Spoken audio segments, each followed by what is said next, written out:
राज्य मंत्री महिपाल ढांडा ने शाहाबाद में कहा, हरियाणा में सरकारी योजनाओं से मिल रहा है सभी को फायदा। अरविंद केजरीवाल को ईडी पिछले 1 साल से भेज रहा था समन।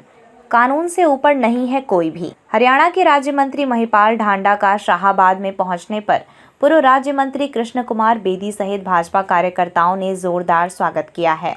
राज्य मंत्री महिपाल ढांडा ने कहा कि मुख्यमंत्री नायब सिंह सैनी जी से पहले भी मनोहर लाल की सरकार में भी अनेकों योजनाएं बनी हैं, जिनका फायदा अभी भी आमजन को मिल रहा है और आगे भी सरकारी योजनाओं का फायदा आमजन को मिलेगी। उन्होंने कहा कि अरविंद केजरीवाल को ईडी ने लोकसभा चुनाव से पहले भी कई समन भेजे थे, लेकिन वो ईडी के सामने पेश नहीं हुए थे।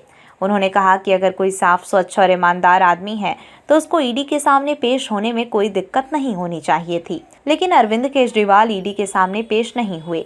और जिस प्रकार से आम आदमी पार्टी या विपक्ष के द्वारा बार बार ये कहा जा रहा है कि लोकसभा चुनाव के मद्देनजर केजरीवाल को गिरफ्तार करवाया है, ये सरासर गलत है, क्योंकि पिछले 1 साल से ईडी अरविंद केजरीवाल को समन भेज रही थी। उन्होंने कहा कि लोकतंत्र से ऊपर कोई भी नहीं है और कानून अपना काम कर रहा है।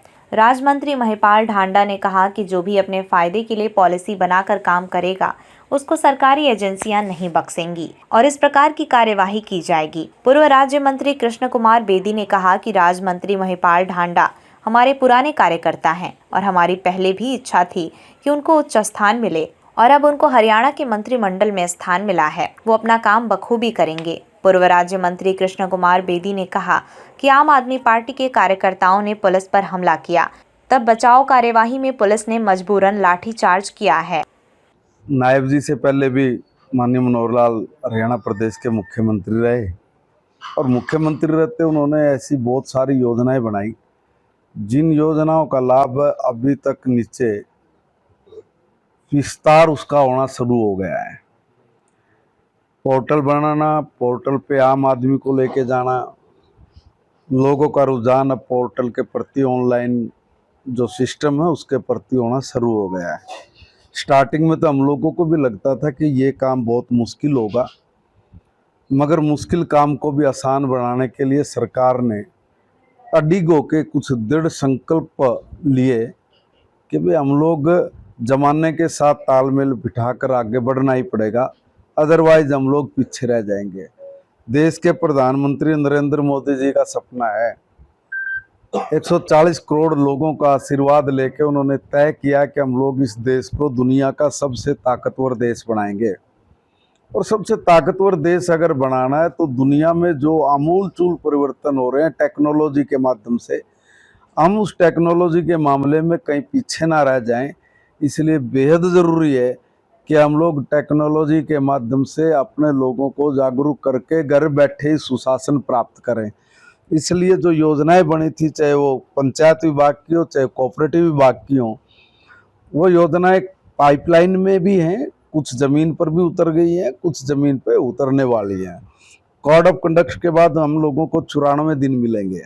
इन 94 दिनों में जो भी योजनाएं चालू हैं हम लोग उसको पूर्ण कराएं, ये हमारी प्राथमिकता रहेगी। देखिए, अभी तो मुझे बैठे बैठे कल ही मैं इस विभाग का चार्ज मुझे मिला है। एक बार तमाम अधिकारियों के साथ बैठ के इस पे हम लोग डिस्कस करेंगे। जो हमारे सरपंच साथी हैं, भाई हैं मेरे, वो एक बार उनके साथ भी हम लोग डिस्कस करेंगे और फिर इसमें जो बेटर से बेटर करने का होगा वो करवाने का मैं सरकार में प्रयास करूँगा। इसे उधर नहीं बदल सकते, इधर रुपये पैसे का मामला है जी। जो पैसा, जो राशि जिस काम के लिए कोड ऑफ कंडक्ट से पहले जारी होगी उस पर काम होंगे, जो जारी नहीं हुई, जो जहाँ रुक गया वहीं पे रुक गया है। ये आचार संहिता समाप्त होगी 4 जून के बाद, हम लोग इसमें बहुत तेजी लेके आएंगे और डेवलपमेंट के जो भी काम हमारे अटके खड़े हैं, हम तमाम अटकनों को दूर करके विकास के नए आयाम कैसे भारतीय जनता पार्टी की नायब सैनी छुए, इसमें हम लोग दिन रात एक करके अपना काम करेंगे। देखिए, संगठन के पुराने हमारे साथी हैं और हमारी वर्षों से ये इच्छा भी थी, दुआ भी थी परमपिता परमात्मा से कि महिपाल जी जैसे काबिल साथी को मंत्रालय मिले, स्थान मिले, क्योंकि इनके रोम रोम में सेवा है। आज नायब सैनी मंत्रिमंडल में इनको स्थान मिला है। हमारे युवा मोर्चा के साथी हैं, एबीवीपी के साथी हैं और संगठन में वर्षों वर्षों से काम करते करते यहाँ तक पहुंचे हैं। और ऐसे योग्य और काबिल साथी को आज मंत्रालय में जगह मिली है तो हमारे लिए अपार खुशी की बात है। और कल किसी विषय को लेकर बात हुई थी तो मैं निवेदन किया था कि भाई साहब आपने पानीपत जाना है तो चाय कप पी लेंगे, तो उन्होंने एक सेकंड भी नहीं लगाई उस टाइम, तो कहा कि बेदी जी आएंगे। और आज सारी टीम से मिलना हो गया। आज तो केवल औपचारिकता तौर पर हमने बुलाया है, अभी बड़े कार्यक्रम भाई साहब काम करेंगे कुछ दिनों के बाद शाहबाद के अंदर। तो मैं बहुत बहुत नेतृत्व का, केंद्रीय नेतृत्व का, प्रदेश नेतृत्व का, हमारे मुख्यमंत्री जी का, मेरे राष्ट्रीय अध्यक्ष जेपी नड्डा जी का, हमारे मोदी जी का, अमित शाह जी का, सभी का आभार प्रकट करता हूं। एक ऐसे योग्य आदमी को योग्य स्थान पर काम करने का मौका दिया और उनके नेतृत्व में हरियाणा अवश्य ही आगे बढ़ेगा, ऐसी मुझे आशा ही नहीं विश्वास है। नहीं, पहले आप ही रिकॉर्डिंग कर रहे थे वहां पे।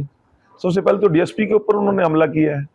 राम कुमार जो डीएसपी शाहबाद है वो वहां थे और वो डेमोक्रेटिक तरीका था ही नहीं उन लोगों का। उन लोगों ने तो किस प्रकार से वहां आतंक का माहौल पैदा किया, पुलिस को मजबूर किया। कोई नायब सैनी जी तो वहां निवास पे रहते ही नहीं, वो तो वहां केवल उनका स्टाफ है। किस प्रकार से वो कूद कूद के अंदर घुसने की कोशिश कर रहे थे। उन्होंने प्रदर्शन करना था, एक सिंबॉलिक होता। हमने बहुत प्रदर्शन किए हैं, 40 साल लगातार विपक्ष में तो रहे हम, हमें पता है ना किस प्रकार सरकार तत्वों ने आके उन लोगों को उकसाने का काम किया। और सुशील गुप्ता जी जो यहाँ से प्रत्याशी हैं उन्होंने जाके खुद पुलिस को ललकारा। तो सारा का सारा, हालांकि पुलिस ने तो पहले आंसू गैस छोड़ी, तो लोग हट जाएंगे, फिर वाटर कैनन छोड़ पानी के फुहारे करने, फिर वो थोड़े हट जाएंगे, नहीं हटे। उन्होंने आतंक का माहौल पैदा किया खुद ही और डीएसपी को जख्मी किया। अब पुलिस के ऊपर हमला कोई करे तो सारा घटनाक्रम किस प्रकार से वो आपने ही रिकॉर्डिंग की है, हमारे पास तो हमने तो मौके पे थे नहीं, हमने तो आपकी रिकॉर्डिंग देखी है। तो इस प्रकार का आतंकी माहौल पैदा नहीं करना चाहिए था। प्रदर्शन था शांतिपूर्वक, लोकतंत्र तरीके से होते हैं, करते हैं, हमने भी बहुत किए। कि अभी केवल कुरुक्षेत्र की बात नहीं, 150-200 सीटें अभी रह रही हैं। सभी पे चिंतन मंथन, रात में मेरे ख्याल में कुछ हुआ ना, तो पार्लियामेंट्री बोर्ड की मीटिंग हुई है।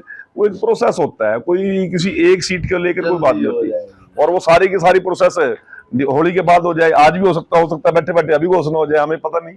परंतु कोई भी सीट बाकी नहीं रहेगी। 543 सीटों पे हमारा एनडीए गठबंधन लड़ेगा।